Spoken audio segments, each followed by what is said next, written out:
Good morning. It is Tuesday, October 6th. Good to see you today.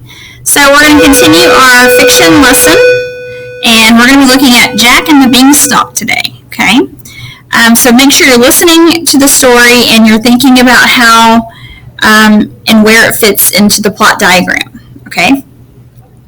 So we're going to read a story called Jack and the Beanstalk, and we're going to think about the elements of fiction, okay, which is exposition, when the characters and the setting are introduced, the rising action, where the problem is kind of discussed and talked about, the turning point or the climax, where a major character makes a change, the falling action, which leads right up to the resolution, solving the problem, okay?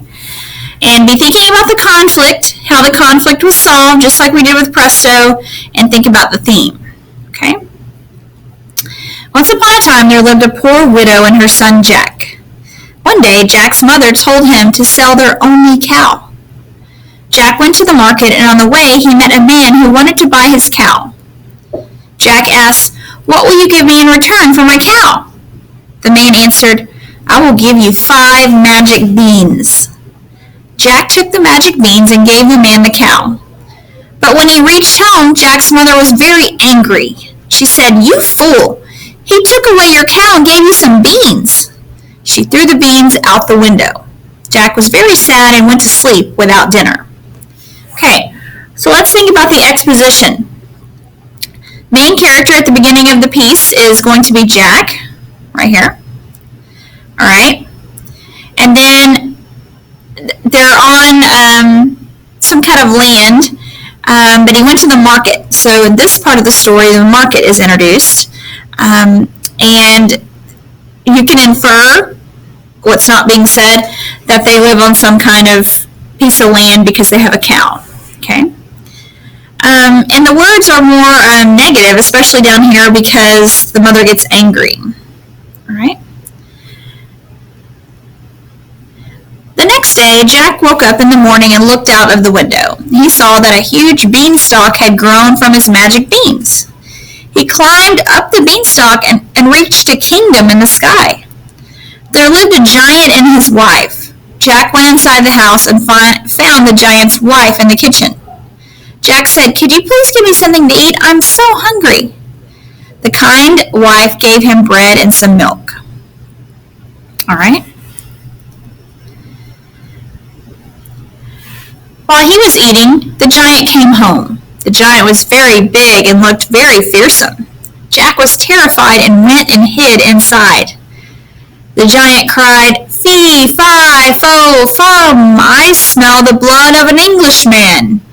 Be he alive or be he dead, I'll grind his bones to make my bread." The wife said, "There is no boy in here." So the giant ate his food and then went to his room. He took out his sacks of gold coins, counted them, and kept them aside. Then he went to sleep. In the night, Jack crept out of his hiding place, took 1 sack of gold coins, and climbed down the beanstalk. At home, he gave the coins to his mother. His mother was very happy, and they lived well for some time. Jack climbed the beanstalk and went to the giant's house again. Once again, Jack asked the giant's wife for food, but while he was eating, the giant returned. Jack leapt up in fright and went and hid under the bed. The giant cried, "Fee, fi, fo, fum, I smell the blood of an Englishman. Be he alive or be he dead, I'll grind his bones to make my bread." The wife said, "There is no boy here." The giant ate his food and went to his room. There he took out a hen. He shouted, "Lay!" And then the hen laid a golden egg. When the giant fell asleep, Jack took the hen and climbed down the beanstalk. Jack's mother was very happy with him. Okay, so I'm going to stop right here. In paragraphs 2, 3, and 4, what are the actual problems? Each little paragraph has a mini problem or a mini conflict, and this is our rising action, okay? And if you look back in paragraph 1, the inciting incident is that the mother threw the beans out the window. So if she threw them out the window, they're going to naturally start growing in this land, correct? Okay? She didn't even realize what they were. and that's where the beanstalk grew, when she threw him out the window. That's the inciting incident, the first main incident that causes the rising action to start. Okay? In this paragraph, the problem is that he was hungry, all right, and the wife of the giant gave him something to eat. In this paragraph, the problem was that the giant came home, okay, and he had to hide, but he solved his problem because he stole some of his gold coins and made his mother happy. In this paragraph, again, the giant came back home and he was fearful of the giant, so he hid, Jack hid, and but he stole the hen and made his mother happy again. So there's little conflicts along the way, and that's what we call rising action. That's what makes a story interesting, and that's what makes a movie interesting, until we get to a point where there's a turning point or a climax. Paragraph 5.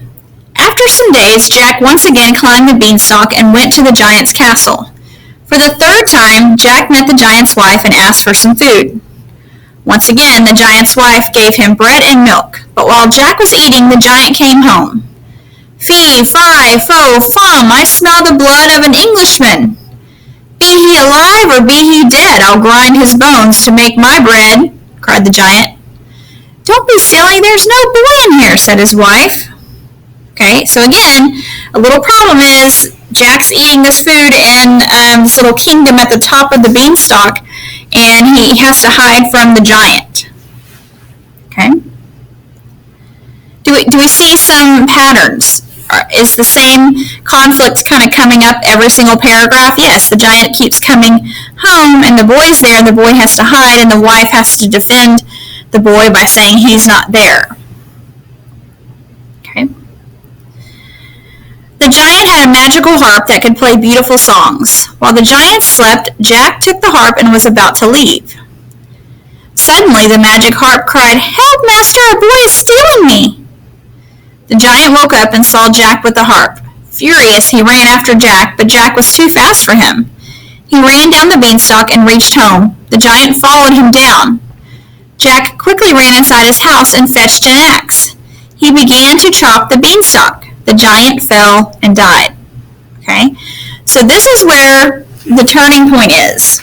Okay?